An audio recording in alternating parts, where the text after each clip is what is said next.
బతకనికే డబ్బు ఉందన్న. బతకనికే డబ్బు ఉంది, రాజకీయాలు చేయనికే డబ్బు ఉంది.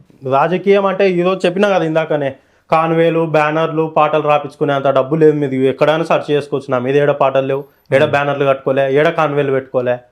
నేను తీర్చిన ప్రజలు ఎవడైనా సమస్య కొద్ది మా దగ్గరకు వస్తే నా సాధ్యమైనంత, నేను చేయగలిగినంత, నేను కష్టపడేంత ఆ సమస్యను పరిష్కరించడానికి చూస్తా. అంతవరకే. ఇప్పుడు ఉన్న మోడల్స్ మాదిది కొంతమంది కాన్వేలు పెట్టుకుంటారు, బ్యానర్లు వేసుకుంటారు, వాళ్ళ మీద వాళ్ళే పాటలు రాపించుకుంటారు. ఆ రాజకీయ నాయకులు మీరు వేరే వాళ్ళ మీద పాటలు రాపించారా? నేను ఎవరి మీద రాపిలే. నా పేరు కూడా యా పాటలో కూడా లైన్ ఉండదు. ఓకే. అయితే బైరెడ్డి సిద్ధార్థ రెడ్డి అన్న తెలుసా మీకు? కర్నూలు జిల్లానే కదన్న, తెలుసు. సో అన్న బర్త్డే మీరు చేసిరు, అవునా? అవును. నేనే కాదు, ఓకే, రాష్ట్రంలో ఉన్న యువకులు, యువ నాయకులు, రాజకీయంతో పార్టీలతో సంబంధం లేకుండా అతన్ని అభిమానించే వాళ్ళు అందరూ కూడా అక్కడ పరోక్షంగా ప్రత్యక్షంగా లేకపోయినా ఎక్కడెక్కడ నుండో వాళ్ళ స్థానాల్లో ఉండి పుట్టినరోజు జరిపింది. సో జరిపించారు మీరు బర్త్డే? జరిపించింది కాదు, జరిపింది. జరిగిందా జరిపించిర్రా? జరిగిందనా? ఇప్పుడు జరిగిందా జరిపించిర్రా? జరిగింది. సో మీరేం అందులో ఏం పెట్టలే పైసలు అంటే ఇప్పుడు నీ ఫ్రెండ్ బర్త్డేకి నువ్వే కేక్ కోస్తావు. మీ ఫ్రెండా? నేను చెప్పక ముందే, నేను కంప్లీట్ చేయకముందే నువ్వు అడిగితే నేను ఏం చెప్పాలి? ఇప్పుడు పవన్ కళ్యాణ్ బర్త్డే కేకులు కోస్తారు. అదే అభిమానం, ఇది అభిమానమే. ఈయన ఈదో మా లైఫ్ లకి. బైరెడ్డి సిద్ధార్థ్ అన్న ఈ రోజు ఆంధ్రప్రదేశ్ రాష్ట్రంలో పార్టీలతో రాజకీయంతో సంబంధం లేకుండా ఎంతో మంది యువ నాయకులకు అతను ఒక ఈదో ఇన్స్పిరేషన్. సిద్ధార్థ రెడ్డి పేరు లేకుండా ఏ యువ నాయకుని ఇంటర్వ్యూ ఉంటుందన్నా? ఈ మధ్య కాలంలో ఏ ఇంటర్వ్యూ అన్నా తీసుకో, ఆ పేరు వాడకుండా ఇంటర్వ్యూ కంప్లీట్ కాదు. అయితే ఇప్పుడు కూడా నువ్వు హ్యాపీగా ఫీల్ అవుతున్నావు? పేరు అయితే ఐ విల్ ఫీల్ ప్రౌడ్. మా జిల్లా వ్యక్తి, మా జిల్లాకు సంబంధించిన యువ నాయకుడు ఈ రోజున 2 తెలుగు రాష్ట్రాల్లో గుర్తుపడుతున్నారు. ఏ మూలకు పోయినా రాజకీయంతో సంబంధం లేకుండా తను అభిమానిస్తున్నారు. అంతకంటే ఏం కావాలా? సో అంటే నువ్వు ఏం చేయాలన్నా కానీ బైరెడ్డి సిద్ధార్థ రెడ్డి అన్నకు చెప్తావా? లేదన్న, మీరు అనుకున్నంత క్లోజ్నెస్ నేను ఇంటర్వ్యూలో చెప్పుకొని పెంచుకోను. పరిచయం, మా జిల్లా నాయకుడు, యువ నాయకుడు, అతనితో పరిచయం. ఈ రోజున బయట ఉన్న వాళ్ళే ఇన్స్పిరేషన్ గా తీసుకున్నప్పుడు, మేము దగ్గర నుండి చూసిన వ్యక్తి, మా జిల్లా వ్యక్తి, మేము ఇన్స్పైర్గా ఎందుకు తీసుకోకూడదు? అంతే, ఇన్స్పిరేషన్ వరకే. ఓకే. ఇంతకుముందుకు మీరు అన్నారు ఎన్ని కోట్లు ఆస్తుందంటే జస్ట్ మేము మిడిల్ క్లాస్ ఫ్యామిలీ. అవునా? రేపు పొద్దున అంటే మీరు డ్రీమ్ ఏంది? అంటే అసెంబ్లీలో కానీ పార్లమెంట్లో కానీ అడుగు పెట్టాలనుకుంటారా? జస్ట్ ఏదో సేవ చేయాలనుకుంటున్నా? నేను ఏ రోజు కూడా ఏ స్థానం, ఏ స్థాయి ఆశించి రాజకీయాలు చేయలేదు. వాస్తవం. నేను చెప్పినా నీకు మొదట్లోనే, రాజకీయంతో సంబంధం లేకుండా బతకాలనుకున్నాను. కానీ మీరు ఒకటి చెప్పడం జరిగింది, మీరు ఫౌండేషన్ పెట్టినప్పుడు సో రాజకీయాలలో ఉంటేనే ఏదైనా సాధ్యం అవుతుంది అన్నారు. మరి రాజకీయాలలో ఉండి ఏదన్నా పొజిషన్ ఉంటేనే సాధ్యం అవుతుంది కదా. నేను ఏం చెప్తున్నా అంటే, ఏ స్థాయిని కానీ ఏ స్థానాన్ని కానీ నేను ఆశించాను. నా కష్టానికి, నా ఫలితానికి ఏదైతే వస్తుందో ఏదైనా సరే నేను స్వీకరించడానికి సిద్ధం. ఇప్పుడు పదవులు లేవని పెద్ద పెద్ద నాయకులకు ఇంట్లో కూర్చునే వ్యక్తిని అయితే కాదు. నన్ను నమ్ముకొని 10 మంది తిరుగుతున్నప్పుడు నీకు పదవి ఉంటేనే తిరగాలని కాదు. నేను నమ్ముకున్న వాళ్ళ కొరకు నువ్వు చేయడానికే పదవి అవసరం లే. ప్రజలు ఉంటే చాలు, వాళ్ళ సమస్యలు ఉంటే చాలు, వాటికి పరిష్కారాలు తెలియజేసే ఆలోచన నీకు ఉంటే చాలు. నా కాడ ఉన్నాయని నేను అనుకుంటున్నా. ఓకే. సో మన జనసేన పార్టీ అధినేత పవన్ కళ్యాణ్ గారు అంటే మీకు ఇష్టమా? ఒక యాక్టర్ గా ఓజీ సినిమా కోసం మేము కూడా వెయిట్ చేస్తున్నాం. ఆయన ఒక యాక్టర్, ఆయన సినిమా కోసం అభిమానులం మేము కానీ ఎదురు చూస్తాం. సో అంటే మీ ఆంధ్రప్రదేశ్ లా సీఎం కాబోతుండంట, తెలుసా? ఎవరు?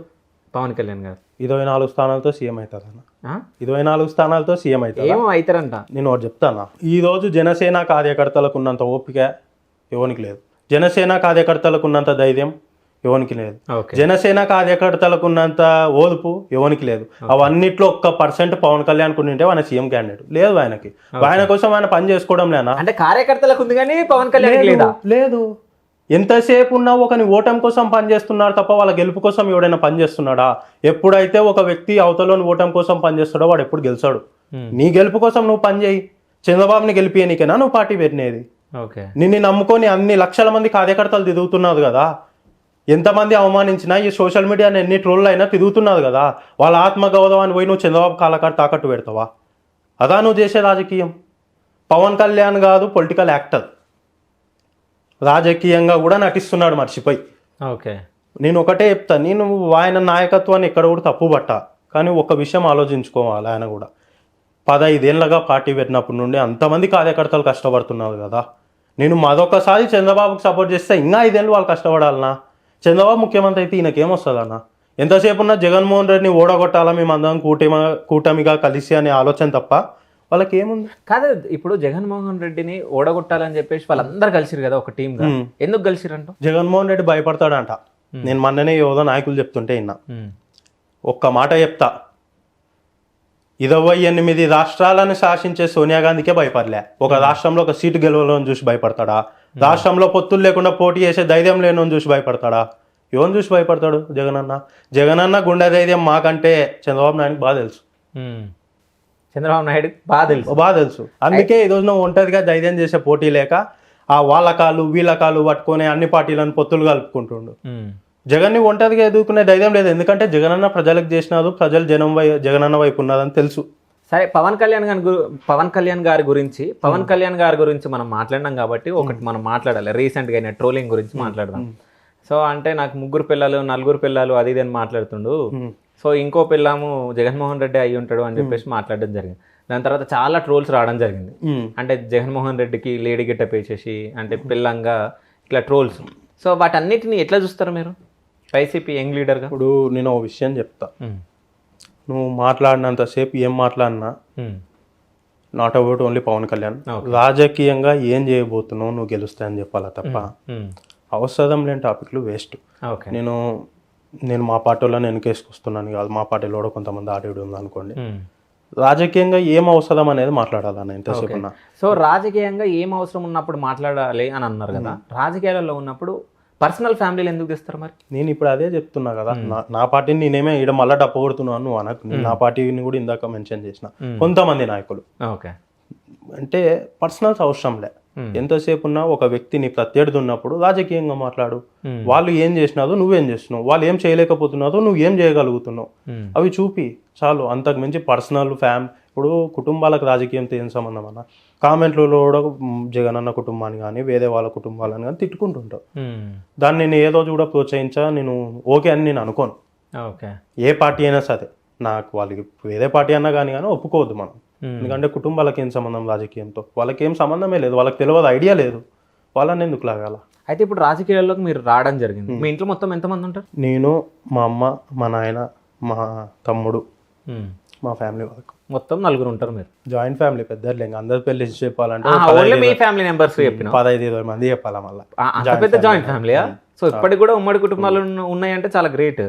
సో మీ ఫ్యామిలీ మెంబర్స్ ఎప్పుడన్నా ఎందుకురా రాజకీయాలు వద్దు అని చెప్పేసి అమ్మ కానీ నాన్న కానీ చిన్న ఏజ్లోనే ఆపాలని చూసింది అన్న. అంటే ఈ రోజున వాళ్ళ భయం కాదు. మీకు ఒకటి చెప్తే, ఒక 21 సంవత్సరాలు దాటిన ఒక యువకుని, మిడిల్ క్లాస్ యువకుని జీవితం ఎట్లుంటుంది అంటే, ఇంట్లో ఉండాలంటే ఉండలేడు, ఇంట్లో డబ్బులు అడగలేడు, బయటికి పోతే ఎవడు ఏం చేస్తున్నావో అని అడుగుతాదేమో అనే భయం. వాని కోసం వాడు బతకాడు. ఎవరినో సాటిస్ఫై చేయనికే బయట ఆ నలుగురు చెప్పుకోవడానికి ఇష్టం లేకపోయినా వానికి ఒక స్టార్ట్అప్ బిజినెస్ చేయాలని ఉంటుంది, చెయ్యాడు. వాళ్ళ కోసం జాబ్ చేస్తాడు. ఎవరి కోసమో అడ్జస్ట్ అయ్యే బతుకు నాకు వద్దనుకుంటాను నేను. రేపటికి రేపు నేను చనిపోయినా I should satisfy about my life. అంటే నేను అనుకున్నట్లు బతికినా కదా చాలు ఇంకా అనుకునే ఫీలింగ్ ఉండాలి ఎవరికైనా. ఎవరి కోసమో బతికేది ఎందుకన్నా? అట్లా బతికేది ఉంటే నువ్వు పుట్టినేది ఎందుకు? ఇంకా ఇంట్లో వాళ్ళు వద్దా నేను చూసి అదే నా ఆశయాల్ని నా ఆలోచనలను మార్చుకోలేకపోయినా. నేను రాజకీయంగా ఒప్పించుకోగలిగిన. ఈ రోజున కూడా బయట ఎవడోడో ఏమేమో అంటుంటారు, కానీ ఇది నా లైఫ్ కదా. గెలుపో ఓటమో నష్టమో ఏదైనా సరే అది నాదై ఉండాలా కదా. అవతలోని కోసం నేనెందుకు చేయాలా? సో రాజకీయాల్లో ఉన్న పెద్ద లీడర్లు ఎక్కువ పరిచయం ఎవరు మీకు? పెద్ద లీడర్లు ఎవరు లేదు. ఇంకోటి, పెద్ద లీడర్లను పరిచయం చేసుకున్న యువకుల్ని పైకి రాని, అది ఏ పార్టీ అయినా. ఇది మళ్ళీ పెద్ద నాయకుల్ని ఎవరిని పరిచయం చేసుకున్న యువకుల్ని రాజకీయంతో సంబంధం లేకుండా ఉన్న యువకుల్ని.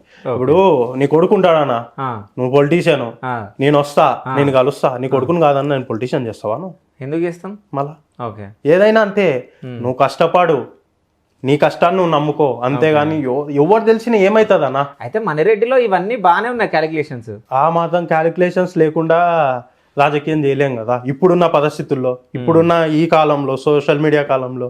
ఓకే, సో అంటే మొత్తం క్యాలిక్యులేషన్ తీసుకొని దిగినాం అనమాట. దిగినేది ఏం లేదు, రాజకీయంగా పోయే కొద్దీ నేర్పిస్తుంది నాకు ఎట్లా ఉండాలా రాజకీయాలు అని. ఓకే, ఇంట్లోకి వచ్చిన తర్వాత నీకు ఏమేం లాభం జరిగింది, ఏమేమి నష్టం జరిగింది? నాకు వచ్చిన ఒక వైస్ ప్రెసిడెంట్ పదవి తప్ప, అది విద్యార్థి విభాగం తరపున నాకు వచ్చిన లాభం లేదు, నష్టం లేదు. ఇంకా అదొక్కటే ఇప్పుడు చెప్పుకోగలిగితే. అంటే ఎందుకు లాభం అని నేను అంటున్నా అంటే, నేను రాజకీయంగా లేనప్పుడు నాతో పిల్లలు తిరిగాను, అన్న నన్ను రాజకీయంగా ఏదో ఒకటి చేస్తాడు అని. వాళ్ళకి పదవులు ఇప్పించుకోగలిగిన. అంటే ఆ స్టేజ్ వాళ్ళకి నేను చేసుకోగలిగిన, మోసం చేయలే. కానీ ఏం పదవులు ఇప్పించుకోగలిగారు? పదవులు ఇప్పించినా అని చెప్తారు అన్న. జిల్లా స్థాయి పదవులు ఉంటాయి, విద్యార్థి భాగంలోనే శాలరీలు ఉండవు. నేను చెప్తున్నా, శాలరీలు ఆశించి డబ్బు ఆశించి రాజకీయం చేసే యువకులు లేదన్నా. 21 సంవత్సరాలు దాటిన యువకుడు సమాజం కోసం మాత్రమే వస్తాడు. వాడు ఎప్పుడైతే ఈ రాజకీయాల్లో ఇబ్బంది పడతాడో వాడిని పైకి రానియదో, వాని మైండ్ సెట్ మారుతుంది, డబ్బు కోసం పనిచేస్తాడు. నిజంగా వచ్చే ప్రతి ఒక్కరు డబ్బు కోసం రాడు. ఏదో ఒకటి పేదనా, ఈ సర్టెన్ ఏజ్ వాళ్ళకి పేద ఉండాలా, 10 మంది పలకదీయాలా, ఎక్కడ పోయినా మా గుర్తింపు ఉండాలా, వాళ్ళ సమస్యలు మేము తీర్చాలా అని ఒక ఆలోచనతో వస్తుంది. సో డబ్బు ఉన్నవాడే రాజకీయాలను శాసిస్తాడు. ఇప్పుడున్న ప్రస్తుత రాజకీయాలు అట్టనే ఉన్నాయి. కానీ ప్రతి చోట అది వర్కౌట్ కాదు. ఓకే, నేను ఒకటి చెప్తా. టీడీపీ పార్టీలో కార్పొరేట్ నాయకులు ఎక్కువ, వ్యాపారస్తులు. మా కాడ కార్యకర్తలే నాయకులు. మీకు ఎగ్జాంపుల్ చెప్పాలంటే మా కర్నూలు ఎంపీ అభ్యర్థి బివై రామయ్య గారు కార్యకర్త నుండి జెడ్పీటీసీ ఫ్లోర్ లీడర్ నుండి నగద మేయర్గా, జిల్లా అధ్యక్షుడిగా నిన్ననే అనౌన్స్ అయింది ఎంపీ అభ్యర్థిగా వైఎస్ఆర్సీపీ తరఫున. నందిగామ సుదేశ్ అన్న ఒక కార్యకర్త నుండి ఎంపీ అభ్యర్థిగా.